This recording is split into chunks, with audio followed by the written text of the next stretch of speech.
I should have listened to my gut. From the moment we stepped into that house, something felt off. Not in an obvious ghostly way. No flickering lights, no eerie whispers, but in a way that made my skin crawl, like being watched by something just out of sight. My husband, Mark, didn't notice.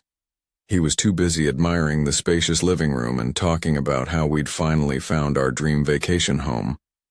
We had spent months searching for an affordable getaway, a place where we could escape the brutal Chicago winters. When we found a cozy 2-bedroom townhouse in a quiet part of Savannah, Georgia, it felt too good to be true. The price was low, but the real estate agent explained it away. Something about the previous owners selling in a hurry. We should have asked more questions. Our first stay was perfect. The neighborhood was peaceful. The air smelled of old oak trees and salt from the nearby marsh. We spent our days exploring historic streets, and our nights drinking wine on the porch. It was the escape we'd been looking for. But everything changed the second time we came back. It started with the neighbors, or rather the ones we hadn't noticed before. The townhouse next to ours had been empty during our first visit. This time there were lights on, curtains drawn, and the unmistakable sounds of life. Too much life for such a small house.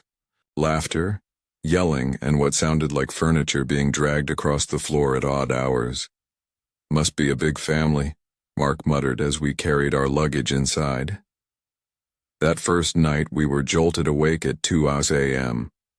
A loud thud against our shared wall, then another, followed by rapid footsteps like children running back and forth. I sat up in bed, my heart hammering. Are they moving furniture at this hour? Mark groaned, half asleep. Probably kids messing around. They'll settle down. But they didn't. Every night it was the same. Thumps, muffled voices, hurried footsteps. Sometimes I'd swear I heard something heavier dragging across their floor. On the third night, I'd had enough. I knocked on their door. The sounds inside stopped immediately. I stood there, the porch light flickering above me, a sudden cold sweat forming on my back. For nearly a minute there was nothing. No footsteps, no whispers. Just dead, suffocating silence. Then the locks turned, one by one.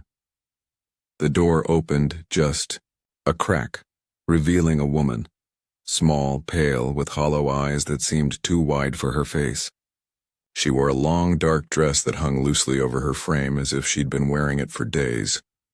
"Hey, sorry to bother you," I started, forcing a smile. "We live next door, and we've been hearing a lot of noise late at night. We just wanted to—" Her lips barely moved. "Okay." Then she slammed the door. I stood there stunned. No apology, no explanation. Just that one word spoken in a tone so flat it made my stomach twist. Mark found it funny.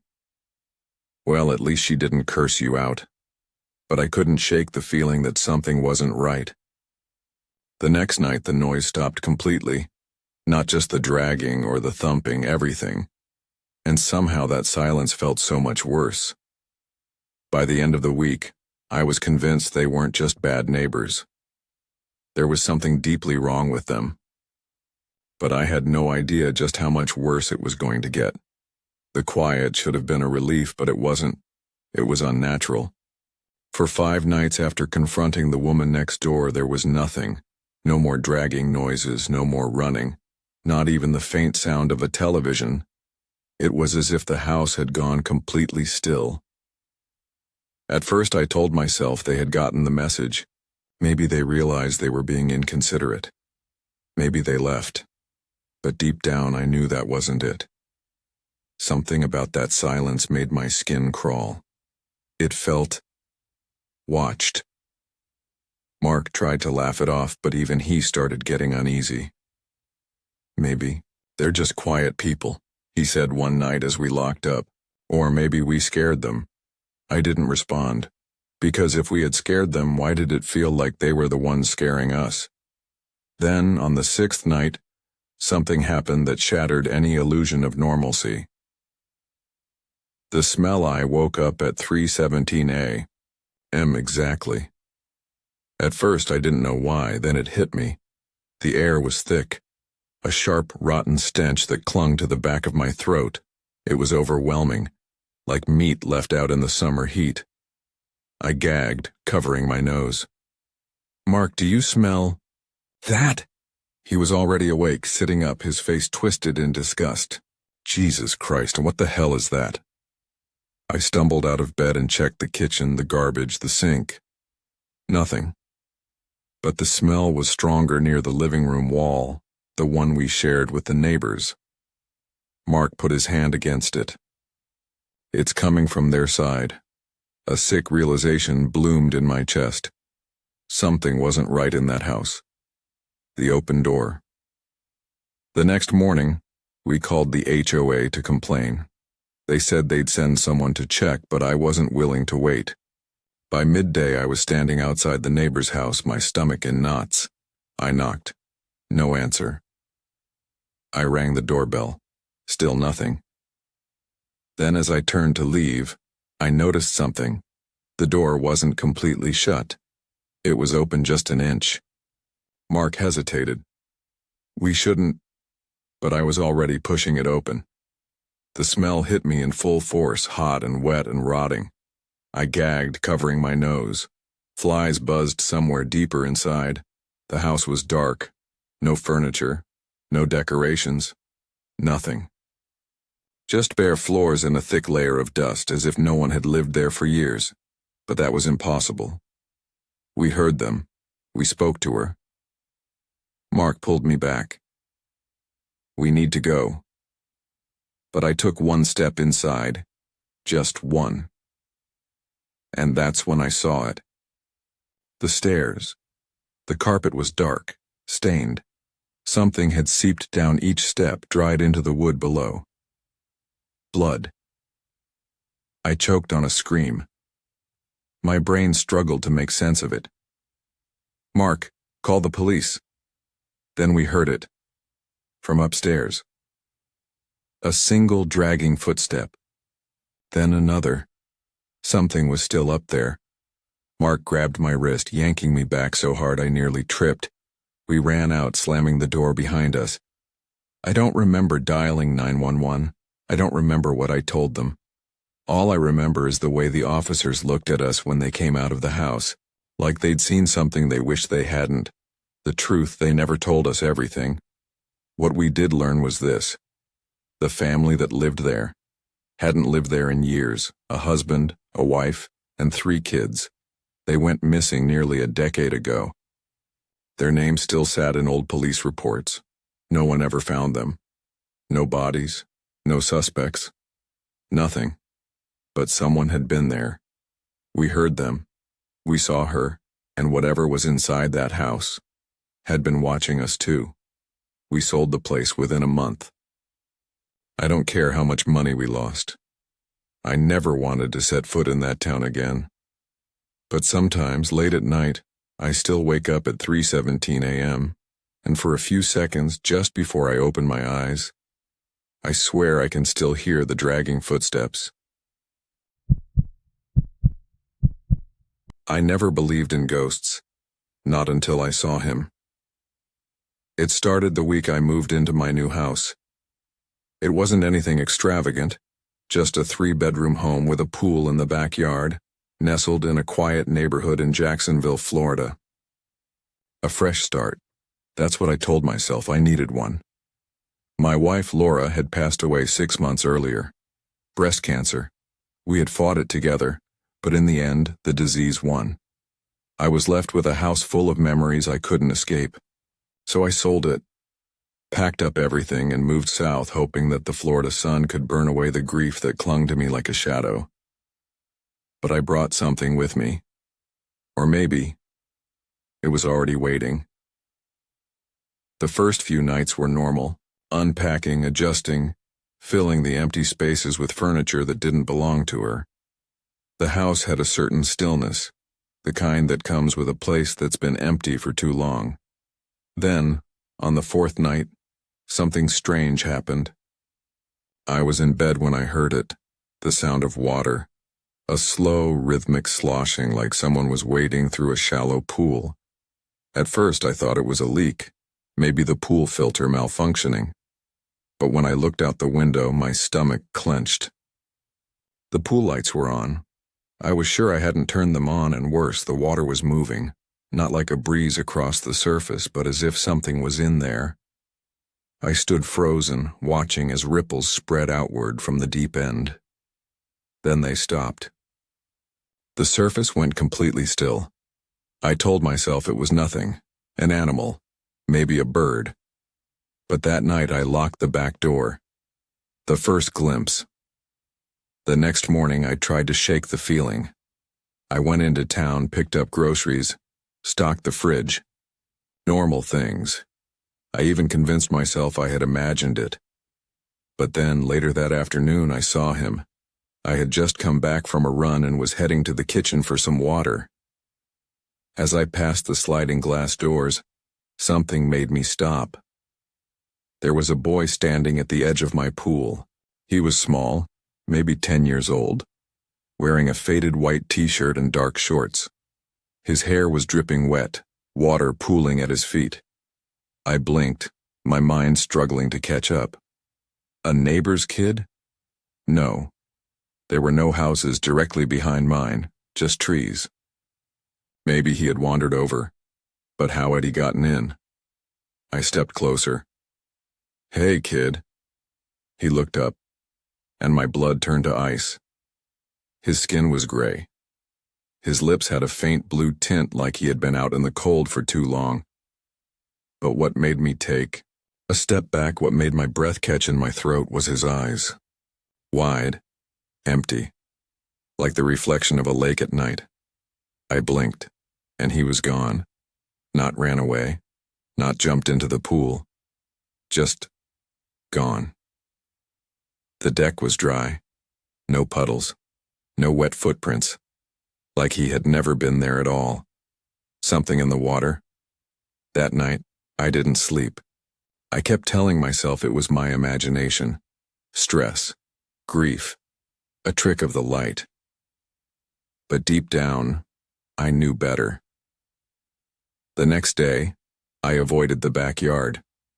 It sounds ridiculous now, but at the time, the idea of looking at that pool made my stomach churn.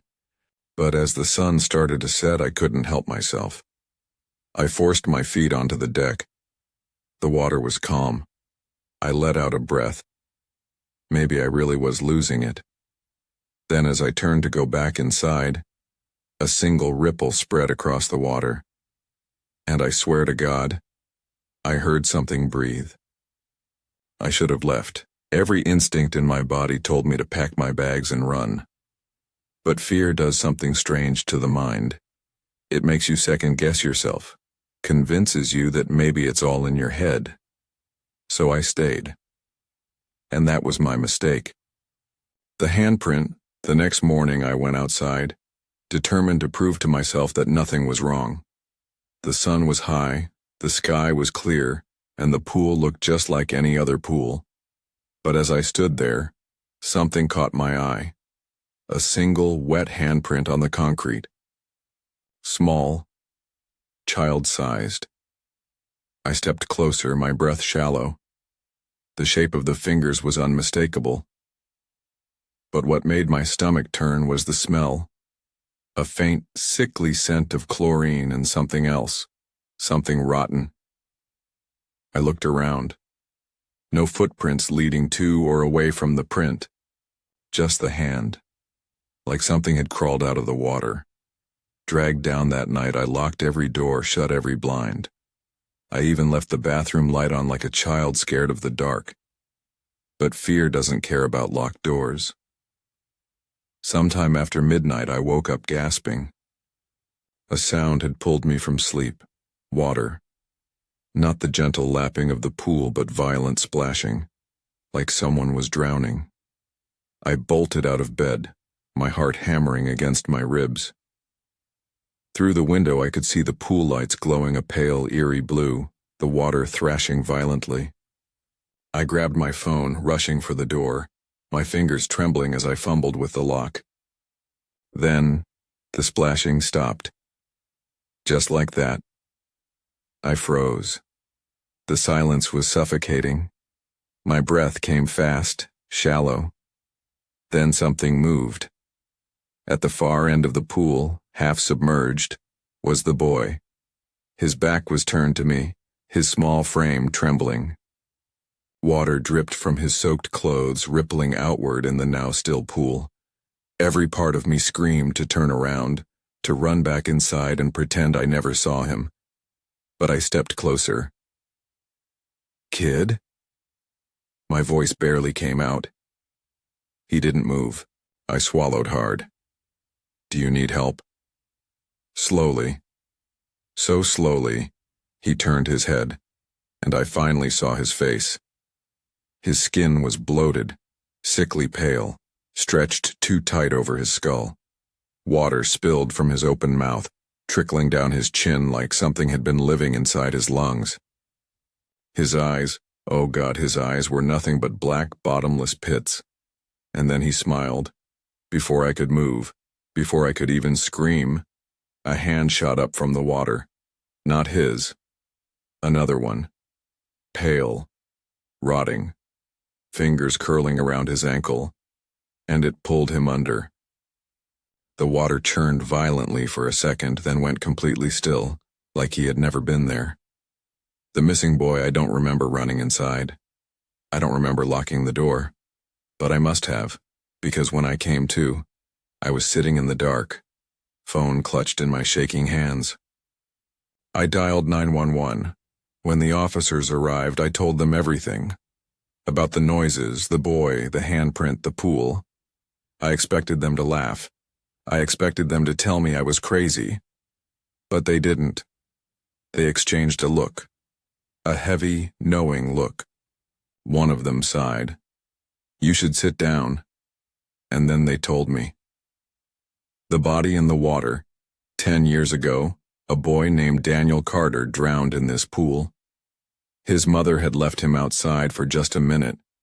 When she came back, the water was still. Too still. They found him at the bottom, not floating, sitting, as if something was holding him down. And the worst part? His mother swore she saw someone else in the pool that night. A man, a pale hand reaching up from the deep end, but there had been no man. Just her son, just Daniel. The house sat empty for years after that. No one wanted it, until me, until I moved in. I left. But I never really left. I sold the house in a week, didn't care about the money, didn't care where I went as long as it was far away.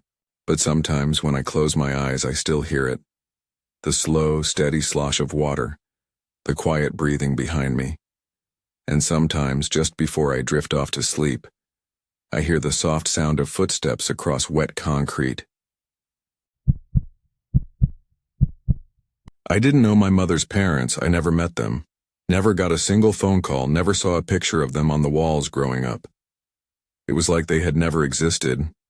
And then, out of nowhere, I got a call saying I had inherited their house. At first I thought it was a scam. Some guy named Mr. Walker, an estate lawyer, told me that my grandfather had passed away months ago, and since my mother was dead, I was the next in line. I didn't feel anything. How do you grieve for someone you never knew? I told my husband Michael about it over dinner. "It's probably some rundown shack in the middle of nowhere," I said, half joking. But I was wrong. It was massive. A 2-story Victorian home on several acres of land, tucked away in the backwoods of Tennessee. I should have felt lucky. Excited, even. But when Mr. Walker emailed me the pictures, I felt something else, a pit in my stomach. The house was beautiful, but off. The photos were washed out, like they had been taken on an overcast day. The trees around the property seemed too thick, almost suffocating. And then there were the windows. They looked too dark, too empty, as if something was standing inside, just out of view. I told myself I was being ridiculous. We packed our bags and booked a flight for the weekend. Michael thought we should check it out before making any decisions. Sell it or keep it. I just wanted to be in and out as fast as possible. The first night, we arrived late. The drive from the airport took longer than expected, winding through endless tree-covered roads. The deeper we went, the fewer streetlights we saw, until the only thing lighting our way was the car's high beams cutting through the dark. When we finally reached the house, Mr. Walker was already waiting in the driveway. He was an older man, with tired eyes and a stiff posture. Like he didn't want to be there any more than we did. He handed me the keys. "You'll find everything inside," he said. "I'd recommend you check it out in the morning." Something in his voice made me pause. "Why?" He hesitated. "The power isn't reliable at night." Then he left. Just like that. Michael and I exchanged a look, but we shrugged it off. We weren't superstitious people. The house was massive in person, tall, dark, looming. The porch creaked under our feet as we stepped inside. The air smelled old, a mix of dust and something faintly metallic. We found the light switch. A single, flickering, yellow glow filled the hallway. The house was fully furnished, but nothing looked new. The furniture was heavy, wooden, like something out of the 1800s. The walls were lined with portraits of strangers, men and women dressed in black, their eyes cold and unblinking. I felt like they were watching us. Michael wandered off, exploring. I stood in the center of the hallway staring at the grand staircase. Something about it felt wrong. The steps were old, warped, but at the very bottom, right where the wood met the floor, there was a dark stain. I tried to ignore the way my heart started pounding. "Come check this out," Michael called from the kitchen. I forced myself to move. The locked door. The kitchen was cleaner than the rest of the house, like someone had been using it recently. Plates were stacked neatly in the cabinets, and the fridge still hummed, half-stocked with old bottles of water. "Not bad," Michael said. Michael. "Creepy, but not bad." Then we heard it, a thud. Somewhere below us. I grabbed his arm. "What was that?" Michael frowned. "Probably the pipes. Old houses do that." But another noise followed, a dragging sound, slow, heavy, and then a single knock. Turned toward the source. It was coming from a door on the far side of the kitchen, a basement door. My mouth went dry. Michael tried the handle, but it didn't budge. "Locked." "Good," I said. "Let's keep it that way." He chuckled. "What, you think a serial killer's living down there?" I didn't answer, because deep down I knew something. Something was still in this house, and it wasn't us. I barely slept that night. Every time I closed my eyes, I heard it. A knock. It echoed in my head, slow and deliberate, like someone tapping their knuckles against wood just beneath the floor. Michael slept soundly beside me, but I lay awake, staring at the ceiling, heart pounding. I kept telling myself it was nothing. The house was old. Wood shifts, pipes grown. But in my gut, I knew. Something was in that basement. The door was open. Morning came. The house felt different in the daylight. Less haunted, more like an abandoned museum. I convinced myself I had overreacted. Maybe the wind had rattled the door. Maybe the sounds were just my imagination. Then I walked into the kitchen and stopped cold. The basement door was open. Not just unlocked. Wide open. The darkness inside yawned like an open mouth swallowing the light. I felt something watching me. From below, Michael came in behind me, yawning. "You left that open?" I turned to him, my voice barely a whisper. It was locked. His face fell. For the first time, I saw a flicker of unease in his expression. "Maybe Walker came back last night," he suggested, though he didn't sound convinced. I shook my head. Why would he break into his own house? Silence. Michael sighed. "Look, I'll check it out, probably just some old storage space." Before I could stop him, he grabbed his phone and stepped inside. The stairs groaned under his weight. I watched as he disappeared into the shadows. Then, a pause. A long, unnatural silence.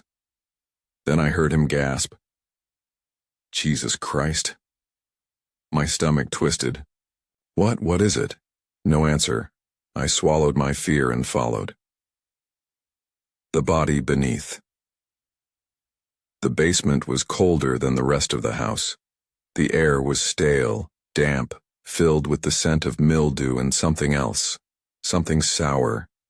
Michael stood near, the center, his phone flashlight shaking in his hand. His face was pale. I followed his gaze. There, near the back wall, the floor had been disturbed. A section of the concrete had been ripped up, the dirt underneath uneven. Someone had dug here, or buried something. Michael exhaled sharply, stepping back. I knew what he was thinking. I was thinking it too. "Do you think?" Then I saw it, something sticking out of the dirt. At first it just looked like a tangle of wires, but as I got closer, realization slammed into me like a freight train. It wasn't wire. It was hair.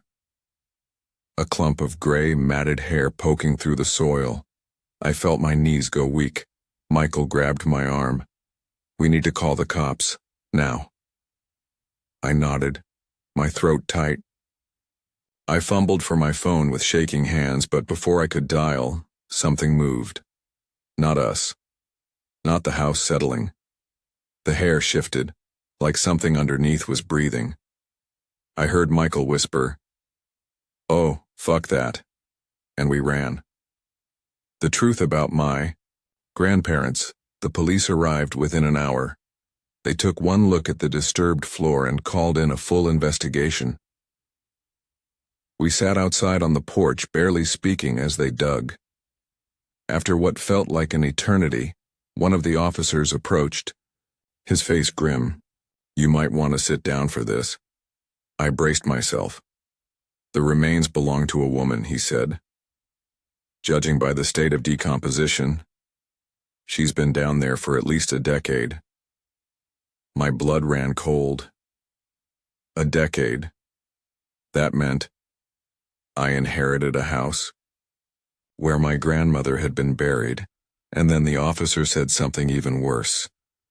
"Your grandfather reported her missing years ago," he said. "Claims she left him. But the way we found her," he hesitated. "She didn't crawl in there on her own. I felt like I was going to be sick. My grandfather had murdered my grandmother, and he buried her in the basement. He lived in that house, slept above her corpse for years, and when he died, the house became mine. But it wasn't over. We left Tennessee the next day. I told Walker to sell the house. I didn't care about the money. I wanted nothing to do with it. But something still wasn't right. Because that night back in our apartment, I woke up to a sound. A knock. Slow. Deliberate. I sat up, my heart hammering. It was coming from inside the apartment, from beneath the floor. I should have trusted my gut the moment I saw that house. Something about it felt wrong. I had no choice, though. I was broke, desperate, and out of time. My lease was up, and I couldn't afford to stay in my apartment alone. Every roommate option had fallen through, and I needed a cheap place fast. That's how I ended up answering an ad from a guy named Mark. He was renting out a room in his house just outside of Boise, Idaho. Mark sounded normal enough over the phone, polite, maybe a little awkward. He told me he lived alone and was just looking to make some extra cash by renting out a spare bedroom. The price was low, almost suspiciously so. but I wasn't in a position to be picky. When I pulled up to the house, it was smaller than I expected. A single-story place, slightly run down but nothing too unusual. The sun was setting behind the trees, casting long, eerie shadows across the yard. Mark was waiting in the open garage, standing still in a way that made my skin prickle.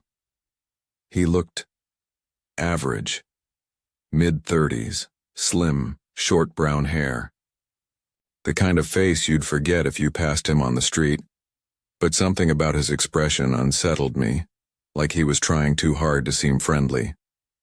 "Hey, you must be Jake," he said, forcing a smile. "Yeah, nice to meet you," I replied, shaking his cold, clammy hand.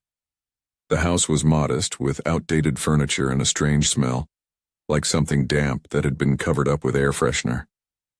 Mark gave me a quick tour, showing me the kitchen, living room, and finally my bedroom. It was small but clean, just a mattress on the floor and a cheap dresser. I was exhausted, so I didn't care. I just wanted to sleep. As I was about to close the door for the night, I reached for the lock. That's when I froze. The lock was on the outside of the door. A cold shiver ran down my spine. Hey, Mark," I called out, stepping into the hallway. He was already standing there, too close, like he had been waiting. "What's up?" he asked. "Why is the lock outside?" He blinked, then laughed. "Oh, huh. Never really noticed that. Guess that's weird, huh? I can switch it around tomorrow if you want." Something about his reaction didn't sit right with me, but I was too exhausted to argue. "Yeah, that'd be good." I went back into my room and wedged a chair under the doorknob before lying down. The house was quiet, eerily so, and I tried to convince myself I was just being paranoid. Sometime in the middle of the night, I woke up to a faint click. My eyes shot open. The chair was still there. The door hadn't moved. Then I realized the sound had come from the hallway. I held my breath, listening. Soft footsteps crept past my door. Slow, deliberate. Then they stopped, right outside my room. I stared at the door, my heart hammering in my chest. I could hear him breathing. Then another click. I lunged out of bed and grabbed the handle. Locked. From the outside. I was trapped. My stomach twisted into a knot as I rattled the doorknob, my pulse pounding in my ears. Locked. From the outside. I pressed my ear against the door, heart hammering so hard I thought I might pass out. Mark was still standing there, just standing. I could hear his breath. Slow, heavy, deliberate. A minute passed. Then 2. Then he moved. Not away, not back to his room. I heard his fingers drag against the wood, just barely grazing it. A slow, deliberate motion, like he was feeling the door, like he was savoring the moment. Then, soft and calm, he whispered, "Just making sure you're safe." A cold wave of terror flooded through me. My hands clenched into fists as I forced myself to speak. Mark unlocked the door now. Silence, then footsteps. Slow, shuffling footsteps as he walked away. I waited. 5 minutes, 10. My skin was crawling, but I forced myself to stay quiet. Finally, I reached for my phone. No signal. Of course. The house was in the middle of nowhere. I scanned the room, searching for something, anything, I could use to defend myself. My suitcase was still packed, my few belongings scattered around the floor. Then my eyes landed on the window. I tiptoed over, trying not to make a sound. The lock was old, stiff, but I forced it open. A gust of cold Idaho air rushed in. I slid one leg out. The hallway floor creaked, my whole body locked up. I turned my head just slightly. The door was still shut, but I could hear it, breathing, right outside. I clenched my teeth, forcing myself not to panic. I just needed to get out. One move, quick and quiet. I took a slow breath and bang! The doorknob rattled violently. I nearly lost my balance as I scrambled through the window, hitting the frozen ground hard. Pain shot through my knees, but I pushed forward, bolting for my car. Keys, I needed my damn keys, they were inside. I looked back at the house, breath fogging in the cold night air. The hallway light flickered on. Mark's shadow stretched long against the wall. Then the front door creaked open and Mark stepped out. He wasn't running, he wasn't yelling. He just stood there, barefoot on the porch, staring at me. In his hands, he was holding something. My suitcase. He slowly unzipped it and reached inside, pulling out my clothes, my things, examining them. He turned a shirt over in his hands, almost like he was imagining me in it. Then he looked up and smiled. I ran. I sprinted down the driveway, my socks slipping on the frozen pavement. I didn't stop, didn't look back until I was far down the road. My lungs burned, my hands were numb, but I didn't stop until I saw headlights in the distance. A truck. I ran straight into the road, waving my arms. The driver, an older guy, slammed on the brakes, barely stopping in time. I banged on his window, desperate. Please, please, help me. There's a man. He locked me in. I need help. The guy unlocked his door without hesitation, and I scrambled inside. He took one look at me and didn't ask questions, just drove. I told the cops everything. By the time they got to the house, Mark was gone. The house was empty. No furniture, no belongings, nothing. Like no one had been living there at all. They never found him. And the worst part? A week later, I saw a new ad online. Room for rent. Cheap. Quiet home. Same description. Same price. Different name. Different number. Same house. I woke up with a start. The house was silent, but something felt wrong. A heaviness in the air. An invisible weight pressing down on my chest. My heart was pounding, though I didn't know why. Then I heard it. A sound. Soft. Deliberate. Someone moving downstairs. I sat up slowly, straining to hear. Footsteps, barely audible, shifting across the hardwood floor. My breath caught in my throat. I had been living in this house for only 2 nights. I lived alone. So who the hell was inside? A fresh start, or so I thought. 3 days earlier, I had moved into my first home. A small but comfortable 2-bedroom house in a quiet town just outside of Denver, Colorado. The neighborhood was peaceful, the kind of place where people left their doors unlocked and waved to strangers. Buying the house had drained my savings, so I had to move in alone, hauling everything in myself.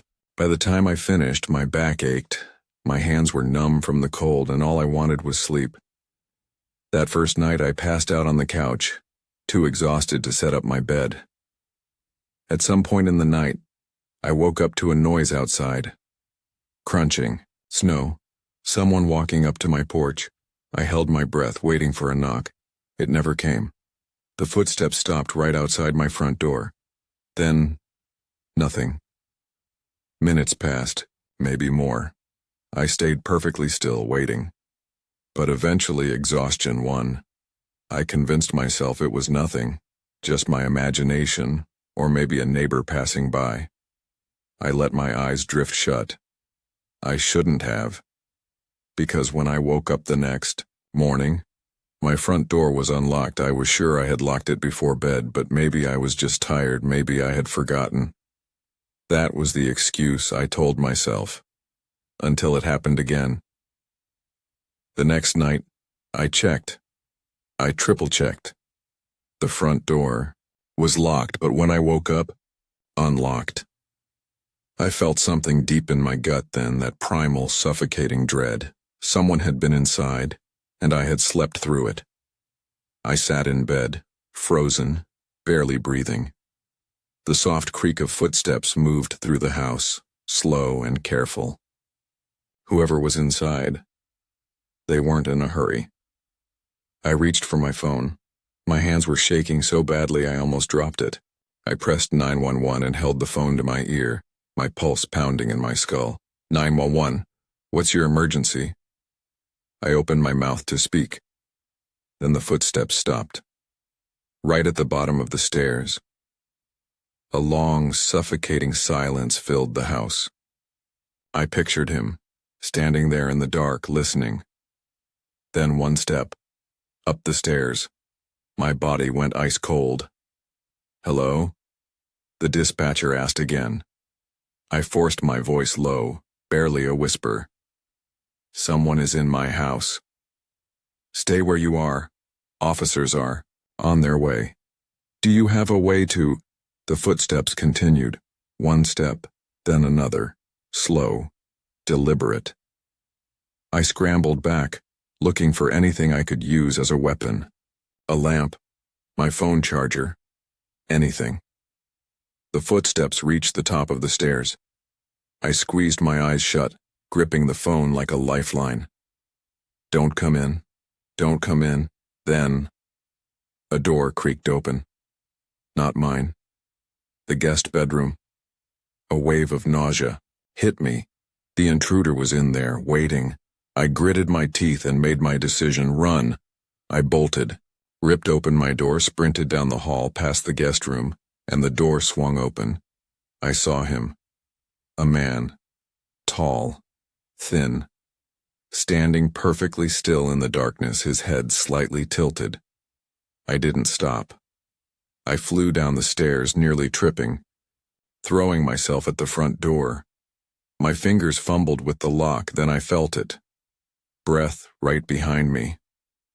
I yanked the door open and sprinted into the freezing night.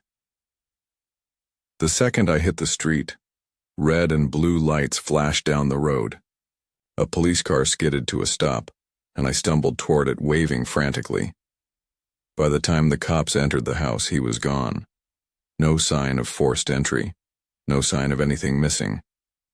Just footprints in the snow, leading to my front door. But never leaving. I changed the locks, installed cameras, set alarms. But every night I wonder, was he already inside when I moved in? And if I hadn't woken up that night, what would he have done? Now that you've heard what no one should, remember, the terror doesn't end here. There are still many stories lurking in the dark, waiting to be told. So subscribe, leave a like, and share this video with your family. It helps me a lot to keep bringing you these chilling tales. And don't forget to check out the next video playing on the screen if you dare to face more nightmares.